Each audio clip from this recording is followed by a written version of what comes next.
Hi and welcome everyone. So इस particular session से यार हम लोग एक्चुअल में अपने प्रोजेक्ट के ऊपर काम करना शुरू करेंगे।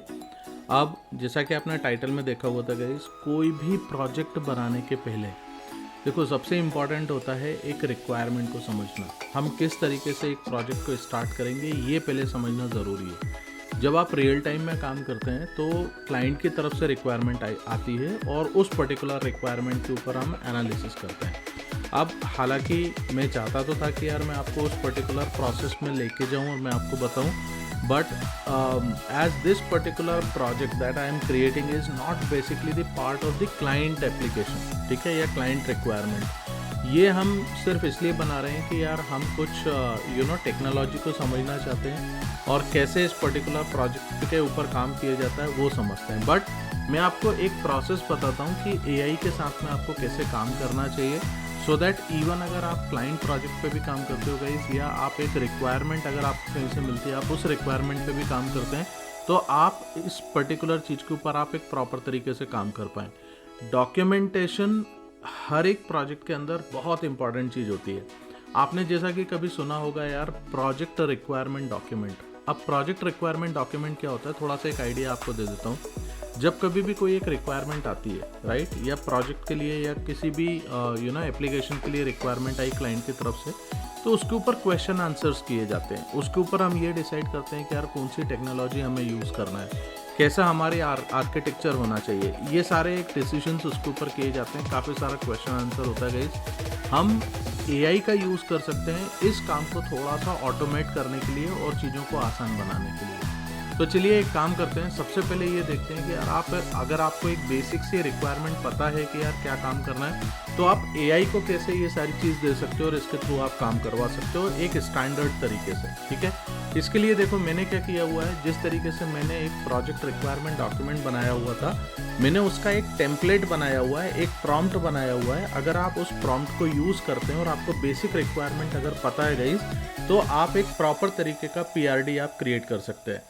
चलिए अपन सबसे पहले बात कर लेते हैं कि वो प्रॉम्प्ट कैसा है और आपको कैसे इसके साथ में काम करना चाहिए। तो यहाँ पे देखो एक जनरलाइज्ड पीआरडी क्रिएशन का एक प्रॉम्प्ट दिया हुआ है। आपको इस पर्टिकुलर प्रॉम्प्ट को यूज़ करना है और इसके साथ आपको काम करना है। तो देखो मैंने यहाँ पे इसके दो वर्जन्स बनाए गए। इसके आप एक स्टैंडर्ड वे में अगर आप काम करना चाहते हो तो भी आप काम कर सकते हो, और एक बेसिक एप्लीकेशन आप लर्निंग पर्पज से बनाना चाहते हो तो भी आप काम कर सकते हो। तो ये जो मैं प्रॉम्प्ट यहाँ पे मैं यूज़ कर रहा हूँ गाइस, ये एक बेसिक लेवल का पीआरडी क्रिएशन का प्रॉम्प्ट होता है। मैं आपको आगे और बता दूंगा, अगर आप एक अच्छे लेवल पे क्रिएट करना चाहते हैं तो एक दूसरे तरीके से भी इसका प्रॉम्प्ट बनता है, वो भी मैं आपको दिखा दूंगा।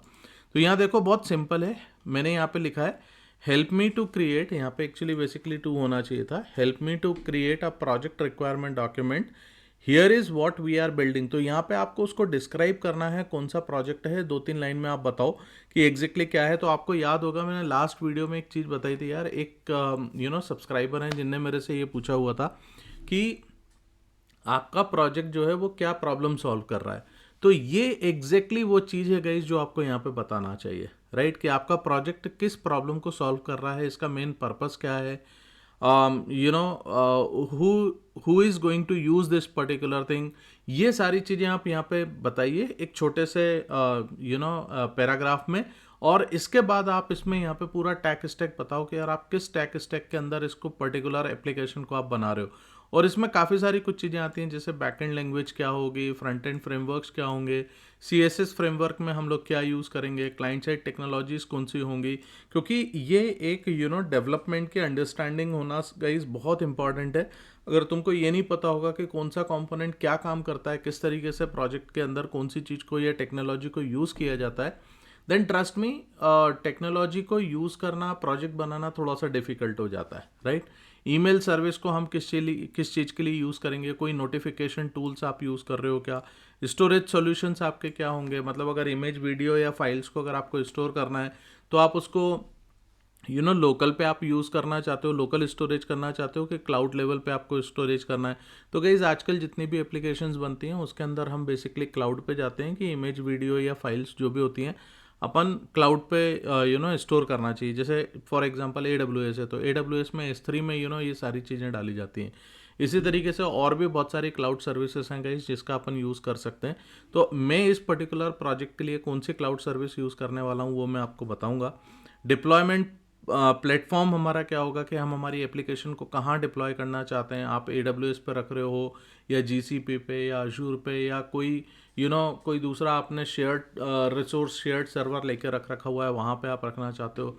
सोर्स कोड मैनेजमेंट आप कैसे करोगे, आप कोई PDF के टूल्स यूज़ करोगे क्या, डेटाबेस कौन सा यूज़ होने वाला है, ऑथेंटिकेशन में आप कैसे एक काम करना चाहते हो, आप सिंपल ऑथेंटिकेशन रखना चाह रहे हो या ओथ टू प्रोवाइडर्स का भी यूज़ करोगे, कोई अलर्ट लाइब्रेरी यूज़ करनी है क्या आपको, तो ये सारी चीज़ें बताई जाती हैं। इसके अलावा जो है ना, आप फीचर वाइज अगर आपने कुछ फीचर्स प्लान किए हुए हैं कि यार एप्लीकेशन में कौन कौन से फीचर्स होते हैं, तो वो फीचर्स आप यहाँ पे डिस्क्राइब कर सकते हो कि यार हर एक फीचर का क्या मतलब होता है। और लास्ट में जब आप इतना प्रॉम्प्ट देते हो तो आप AI को बोलो भी कि अगर यार आपको इस चीज़ से रिलेटेड कुछ क्वेश्चंस अगर पूछना है, so before writing the PRD you should ask me the question. ठीक है, ये इस तरीके से गाइज हमारे को पूरा एक प्रॉम्प्ट बनाया जाता है और इस तरीके से इसको दिया जाता है। आप इसमें ये भी बता सकते हो यार कि बेसिकली ये जो एप्लीकेशन है इसके लिए आपको कितने डेवलपर्स की ज़रूरत पड़ेगी, क्योंकि ये जो है ना एस्टिमेशन करना भी बहुत ज़रूरी होता है। इसको वर्क एस्टिमेशन और या इसको एफर्ट एस्टिमेशन भी बोला जाता है। एफर्ट एस्टिमेशन और जो रिसोर्स होते हैं कि भाई मुझे कितने रिसोर्स लगेंगे, ये सारी प्लानिंग की जाती है गाइज एक PRD को प्रॉपर तरीके से बनाने के लिए। तो देखो, जब आप इसको बनाने बैठोगे ना, इस काम को करने बैठोगे, तो ट्रस्ट में ये PRD बनाने में आपको कम से कम इनिशियली 1-1.5 महीने का टाइम लग जाता है प्रॉपर तरीके से कि यार हर एक चीज़ को कैसे प्लानिंग की जाती है। आपको पता है प्रोजेक्ट को बनाने के पहले उसकी प्लानिंग करना सबसे इंपॉर्टेंट है। अगर आपकी प्लानिंग बहुत सॉलिड होगी ना, आपका प्रोजेक्ट तो बन जाएगा। बहुत सारे डेवलपर्स मिलते हैं मेरे भाई, सब कर लेते हैं, बट मेन इंपॉर्टेंट चीज़ है कि आप प्लानिंग कितनी सॉलिड कर पाते हो। उसमें आर्किटेक्चर की प्लानिंग भी आती है, उसमें फीचर्स की प्लानिंग भी आती है, सब कुछ आता है, बहुत कुछ है। आगे धीरे धीरे तुम सीखोगे, राइट। बट यहाँ पे से देखो, मैं तुम्हें ये बताना चाहता हूँ कि यार AI के थ्रू तुम ये काम कैसे आसानी से कर सकते हो। अब ये जो तुमको मैंने ये बताया हुआ है, मैं ये वाला प्रॉम्प्ट जो है मैं डिस्क्रिप्शन में भी शेयर कर दूंगा, और इसकी जो फाइल है, ये फाइल कम्युनिटी मेंबर्स को मिलेगी गाइस। तो आपको पता है कम्युनिटी के लिए क्या करना है, डिस्क्रिप्शन में जाओ, वहाँ पे मैंने लिंक दे के रख रखा है हुआ है कम्युनिटी ज्वाइन करने का। आप ज्वाइन कर सकते हो और ये सारे files and everything you will be getting over there. ठीक है, चलो अब अपन आगे बढ़ते हैं and we will understand few more things from here. अब देखो, मैं एक काम करता हूँ, मैंने ऑलरेडी ये चीज़ मैंने बना के रख रखी है ताकि मेरा टाइम थोड़ा सा सेव हो जाए। अदरवाइज़ मेरे को क्या है, ये बार बार लिख के रखना पड़ता है, इसलिए मैंने ये ऑलरेडी पहले से कर दिया है। आप चाहो तो आप मेरे को पॉज करके इसको देख सकते हो गाइस मैंने क्या लिखा हुआ है, and you can also right the same thing. चलिए, अभी अपन इधर आते हैं। अब देखो, मैं इस पे काम करने का तरीका यार मेरा थोड़ा सा अलग है, ऑर्गेनाइज्ड वे में काम करता हूँ मैं थोड़ा सा। तो यहाँ से मैं न्यू प्रोजेक्ट पे जाऊँगा, मैं एक प्रोजेक्ट बना लेता हूँ ताकि इससे रिलेटेड अगर मेरे को AI की कभी भी कुछ ज़रूरत पड़ेगी, मैं यहाँ से कुछ चीज़ें जनरेट करवाऊँगा या काम करूँगा, तो मैं इसी प्रोजेक्ट से रिलेटेड मैं हिस्ट्री मेंटेन करके चलूँगा। तो मैं यहाँ पे इसका नाम दे देता हूँ फोटो हब V1। अपन वर्जन 1 के ऊपर काम करेंगे, क्योंकि अब मैंने ऑलरेडी जब इसको बनाया हुआ था गाइस, तो कुछ प्रॉम्प्ट्स मैंने बनाए हुए थे जो ऑलरेडी मैंने लिखे हुए हैं, but I will create everything from start so you people can see like what I am doing, है ना। चलिए, यहाँ पे से देखिए, मैंने फोटो हब V1 करके मैंने इसको बना लिया, ये मेरे पास में बन गया। अब यहाँ से आपकी जितनी चैट हिस्ट्री मेंटेन होगी गाइस इसके अंदर, वो इस पर्टिकुलर प्रोजेक्ट से रिलेटेड होगी। तो ये काफ़ी अच्छी चीज़ है गाइस, इन सब चीज़ों को आप इम्प्लीमेंट किया करो। अब देखो, मैंने यहाँ पे वो पर्टिकुलर प्रॉम्प्ट डाल दिया, मैंने इसको बोल दिया help me to create a project requirement document, here is what we are building. ये मैंने इसको बता दिया कि यार एक photo hub website that is SEO friendly होना चाहिए, that has a sleek modern design which with a dark color scheme and purple undertone. The stack that I will be using over here is, मैं Java 8 use करूँगा, Spring Boot use करूँगा, Spring Security JPA use करेंगे अपन। ये सारी चीज़ें हम backend के लिए यूज़ करने वाले हैं। Thymeleaf एंड Tailwind CSS जो है वो हम फ्रंट एंड पे यूज़ करेंगे। Flowbyte और के हम कंपोनेंट यूज़ करेंगे UI के लिए। इसके अलावा मैं जावा स्क्रिप्ट यूज़ करने वाला हूँ guys for client side Ajax call and component rendering, like table based on drop down values. हाँ, ये कुछ यूज़ केसेस होते हैं। एज ए डेवलपर तुमको पता होना चाहिए कि यार जावा स्क्रिप्ट को किन चीज़ों के लिए यूज़ किया जाता है। ठीक है, इवन आगे भी हम और भी बहुत सारी चीज़ों के लिए यूज़ करने वाले हैं, बट जस्ट फॉर नाउ आप इसको देखते हुए चलो। देखो, हम जावा ईमेल सर्विस यूज़ करेंगे मेल सेंडिंग के लिए। मैं क्लाउड का यूज़ करूँगा गाइस, मैं AWS S3 का यूज़ नहीं कर रहा हूँ, बट ट्रस्ट मी, मतलब अगर तुम क्लाउडिनरी समझ लोगे तो तुमको ये भी समझ में आ जाएगा कि यार AWS के साथ में या GCP के साथ या अशूर के साथ में ये सब चीज़ों को कैसे किया जाता है। थोड़ा डॉक्यूमेंटेशन पढ़ना पड़ता है यार, मैं आगे सब चीज़ें शेयर करने वाला हूँ, you will understand everything. Now see this, AWS for deployment के लिए अपन यूज़ करेंगे, ये थोड़ा सा बाद में यूज़ होगा। मैं जब पूरी एप्लीकेशन बन जाएगी तो मेरा काम ये है कि मैं आपको AWS के ऊपर इसको पूरा डिप्लॉय करके दिखाऊं। At the end we will learn all this things, ठीक है। गिटहब का यूज़ हम करेंगे सोर्स कोड मैनेजमेंट के लिए, PDF excel tool for generating reports, MySQL for database, OAuth 2 का मैं यूज़ करूँगा, OAuth 2 for social login like Google login, है ना। स्वीट अलर्ट का यूज़ करेंगे for showing the alert messages for success and failure messages. These are the features I want to include. अब कौन कौन से फीचर्स मेरे को इसमें इंक्लूड करना है वो मैं आपको बता देता हूँ। तो देखो, मैंने जो यहाँ पे फीचर्स बनाए हैं, आप इसको और भी ज़्यादा बहुत अच्छे तरीके से लिख सकते हो गाइस, बट मैंने एज ए लेमन लैंग्वेज मैंने इसमें लिखा हुआ है। आगे कभी ज़रूरत पड़ेगी तो अपन इसको और सुधारने की कोशिश कर लेंगे, ठीक है। तो देखो, यहाँ से मैंने बोला है an admin dashboard for photographer to upload and manage assets like photos and videos. तो मेरे को ये एक एडमिन डैशबोर्ड चाहिए है फोटोग्राफर्स के लिए गाइस, जिस पे ये काम कर सके। या मैं इसको ऐसा बोल देता हूँ कि मैं एडमिन नहीं, मेरे को फोटोग्राफर डैशबोर्ड चाहिए, photographer dashboard for photographer to upload and manage assets like photos videos and track payment, ठीक है। वो पेमेंट भी ट्रैक कर पाए अपना खुद का। Then subscription form for photographers to join the photo hub. मतलब अगर मेरी एक वेबसाइट है तो मैं ये चाहता हूँ कि यार एक फोटोग्राफर जो है वो मेरी वेबसाइट को ज्वाइन करे, तो ज्वाइन करने के लिए कुछ सब्सक्रिप्शन के रूल्स होंगे या कुछ हम फीस चार्ज करेंगे, वो अपन बाद में डिसाइड कर सकते हैं। मुझे टैग कैटेगरीज ये चाहिए है परमालिंक SEO के लिए, है ना, जिससे हम SEO फ्रेंडली एप्लीकेशंस बना पाएँ। SEO metadata for each asset uploaded, जो भी एसेट अपन ने अपलोड किया हुआ है उसके लिए मेरे को SEO मेटाडेटा चाहिए पड़ेगा। जैसे फॉर एग्जांपल मैं नेचर की फ़ोटोज़ कुछ अपलोड करता हूँ, राइट। तो नेचर के लिए मैंने बोला मेरे को लद्दाख की फ़ोटो डालनी है, तो जैसे ही मैं लद्दाख लिखूंगा तो लद्दाख से रिलेटेड मेरे को सारा डेटा आना चाहिए, वो SEO फ्रेंडली होना चाहिए। गूगल पे कोई सर्च करे तो मेरी वेबसाइट का वो पर्टिकुलर पेज दिखे।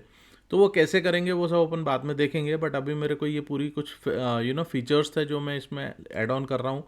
देन मेरे को asset cart for customer who will purchase the asset from photo hub, ये भी मेरे को चाहिए, मैं कार्ट मैनेज करूँगा। पेमेंट इंटीग्रेशन चाहिए राज़ोर पे का। Then we have different dashboard for customer admin and photographers, ठीक है। फिर photographer will be able to track his payouts and assets, ये मैंने ऑलरेडी ऊपर दिया हुआ है, बट ठीक है मैंने यहाँ पे अलग से मेंशन किया है। Customer will be able to track his order and assets he purchased, जो उसने परचेज किया उन सबको ट्रैक कर पाए। Admin will have the complete control of the app including asset, user management, payment management, इसको सब चीज़ों का एक्सेस होना चाहिए, ठीक है। I will be building this application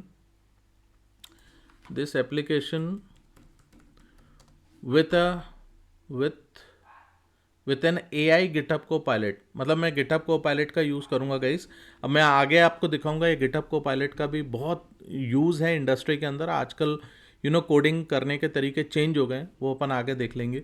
so I don't need any team milestone और anything like that. Ask me the questions if you have and continue to write the PRD। हाँ, तो यहाँ तक का मैंने इसको प्रॉम्प्ट दे दिया, this is going to be my prompt.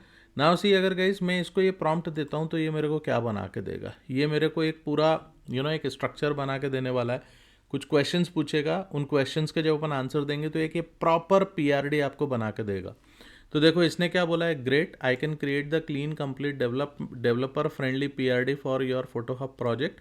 Before I finalize it I need 2 clarifications so the PRD is 100% accurate and future proof, ठीक है। अब इसको क्या क्लैरिफिकेशन चाहिए हैं वो अपन एक एक चीज़ को पढ़ते जाते हैं और उसके आंसर अपन देते हैं। What is the main business model of photo hub, pick one of these or describe your own. So मेरे को मार्केट प्लेस मॉडल चाहिए क्या, तो यहाँ पे से देखो आप क्या कर सकते हो।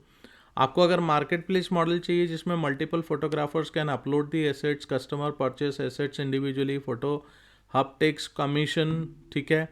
पोर्टफोलियो सब्सक्रिप्शन मॉडल पे मेरे को चलना है, नहीं भाई, मैंने कहा यार मेरे को मार्केट प्लेस अपन बना लेंगे, ठीक है। तो मेरे को ये एक A का मैंने ये बता दिया। देन ऐसे इसने देखो आपसे कुछ अलग अलग क्वेश्चंस पूछे जो आपने मेंशन नहीं करे हैं, वो भी इसने आपसे बताया एंड उसके अकॉर्डिंगली आगे जाएगा। सो सेकंड का मैं क्या देता हूँ आंसर, वो देख लेते हैं। Who sets the price for each assets? Photographer sets the price, admin sets the price, और डायनामिक प्राइसिंग तो नहीं भाई, इसमें यहाँ पे फोटोग्राफर को ही अपन ये राइट्स दे देंगे कि वो अपने खुद के प्राइजेस वो सेट कर सकता है, ठीक है। Once I have these two answers I will generate the full PRD, मतलब वो एग्जीक्यूटिव समरी लिख देगा। देखो पीआरडी में ये चीज़ लिखी जाती है guys, goal and non goals भी लिखे जाते हैं, यूज़र पर्सोनास बताया जाता है, यूज़र जर्नीज बताई जाती हैं, फंक्शनल रिक्वायरमेंट्स बताया जाता है, सिस्टम डिज़ाइन ओवरव्यूज़ होते हैं, एपीआई एंड पॉइंट्स बताए जाते हैं। इसके बाद डेटा मॉडल्स आप कौन सा यूज़ करेंगे वो बताया जाता है, उसमें रिलेशनशिप क्या होगा, सिक्योरिटी परमिशन मैट्रिक्स क्या होगी, एसईओ प्लान कैसा होगा, टेक स्टैक आर्किटेक्चर आपका कैसा होने वाला है, डिप्लॉयमेंट प्लान क्या होगा, फ्यूचर स्केलेबिलिटी हुक्स क्या होंगे।